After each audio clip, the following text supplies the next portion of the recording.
Like and subscribe right now, or this spider will be in your room tonight. Have you noticed that Chandler hasn't been appearing in a lot of MrBeast's recent videos? Well, we may have an answer as to why he's gone. Today, we look at the people MrBeast has fired. Stick around until the end because you might be surprised at some of the people who were fired. Let's get into it. First up, we have Jake the Viking. Jake has appeared in many of MrBeast's old and really popular videos such as Last to Leave Roller Coaster wins $20,000 and Last to Fall wins $1 million. On April 6, 2020, Jake the Viking uploaded The Reason I Left, explaining why he is no longer a part of the MrBeast crew.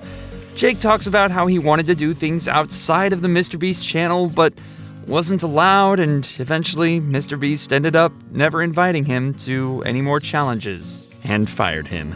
Here's what he has to say on the matter. That was posted back January some date, where it was like the hide and seek for 60K. Last video I was in. And then after that, I was no longer asked to be in any videos. I was still on payroll, still getting paid. And I took that kind of, this is cool, I get to sit at home and get paid, but at the same time, you know what's actually going on. And everyone I talked to never really gave me any answers. My piece no longer fit the puzzle, if that's the best way to put it. Next up, we have Marcus. Marcus was a fan favorite among the MrBeast crew, so it was extremely shocking when he stopped appearing in MrBeast's videos. It turns out that Marcus was fired for taking illegal substances. In this clip, Marcus goes on his Instagram story and starts saying some really rude things about MrBeast. Watch until the end because you won't believe who MrBeast fired next.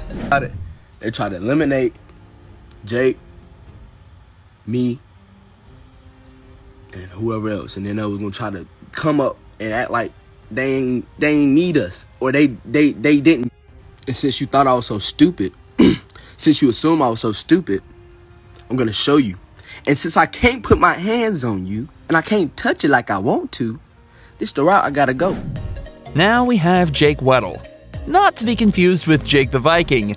This Jake was in a lot of MrBeast's older YouTube videos, such as $60,000 Extreme Hide and Seek and I Built the World's Largest Lego Tower. About a year ago, Jake Weddle uploaded a video to his channel stating that he decided to leave MrBeast on his own decision to pursue his career in comedy. Keep watching to hear what he says about working for our boy. Hard to write stuff that appeals to all of those people. You know, it felt like no matter what, it was a great opportunity, and I appreciate the opportunity that I had it, and I had it for so long. I do, however, want to say from the bottom of my heart that there are so many people that work over there that work so hard and are so talented, and the things they have to do, I'm talking like the editors, the crew, the production team, everybody who works over there, they have like impossible things they have to do every single day, and they have to get those things done.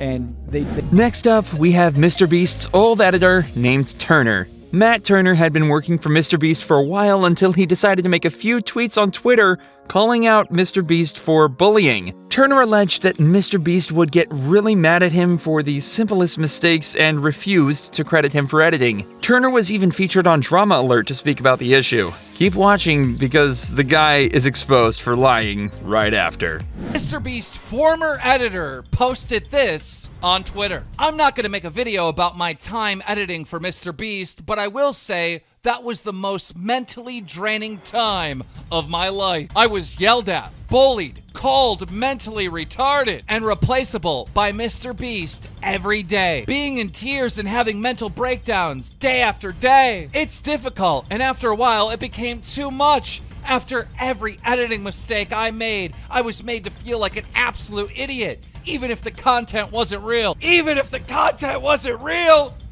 Bro, what are you, Fousey Tube? No credit was given unless a video I edited got credited to someone else. Editors were told if we ever leave the team, we shouldn't be set up for success after, so no credit will be given. Ideas would be taken, people would be baited into the team, and I would be screamed at and then told I just misinterpreted what I heard by his impossible to please Momanger. We would be forced to re-sign NDNAs and then told that these were our glory days. So that's the summary of almost every day on the team, and that's what it was like to work for MrBeast, and that's why I don't work there now. To work was a blast each and every day. I got to feel like I was like a YouTuber, and not a lot of people with small channels get to make videos every single day for a living. Now, that sounds really bad. However, another one of MrBeast's employees completely shuts him down and says how nice it is to work for MrBeast. Check it out. When MrBeast called Fly, actually called out MrBeast for saying how much of a bully and stuff like that, and Turner actually defended MrBeast around a year ago and replied to the drama to Keemstar by saying, as the guy who MrBeast hired instead of Fly, and the person who Fly talked to about in his videos, I can state that MrBeast treats everyone on his team, including me, with high amounts of respect. It is a super high energy work environment. To be honest, never had a better job. Now, how the hell can you say, oh, he was bullying me, he was antagonising me, when in 2018, you said it was the best job you've ever had in your life? Now we have Sneako, a YouTuber who has over 800,000 subscribers. Sneako was an old employee of MrBeast very early on. He was a camera guy and even was featured in a few videos. But, like the other people in this video, he left because he wanted to focus on his own career. Sneako, unlike MrBeast's former editor, really enjoyed working for MrBeast and had nothing but a good experience. After this clip, we'll explain what happened to Chandler, so stick around. I started working for MrBeast 2 years ago. It didn't last long because I got caught up with my ego. I was working for a guy that used to be my fan, and this was during a time when I wasn't uploading on YouTube at all. I was in college, I was unhappy, my face was all bloated because I was drinking a 6-pack of American beer every night. Wasn't a good time. But MrBeast, in just a few weeks, completely changed my outlook on life. And I honestly can say that I think about what he told me pretty much every single day. And this guy is the same age as me. I think Jimmy had 4 million subscribers at the time, and he would always talk a lot of talk. He said, I'm gonna be number one, I'm gonna be number one. I didn't really believe him, but you could see something in his eye. There was something about this guy. And finally, we have Chandler. Chandler is a fan favorite among us MrBeast fans.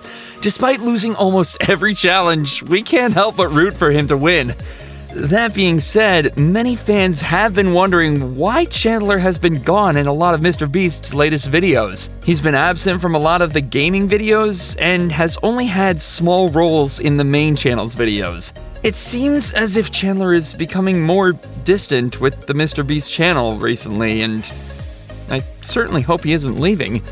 Let's take a look at Chandler's first appearance on the MrBeast channel, doing trick shots with a basketball.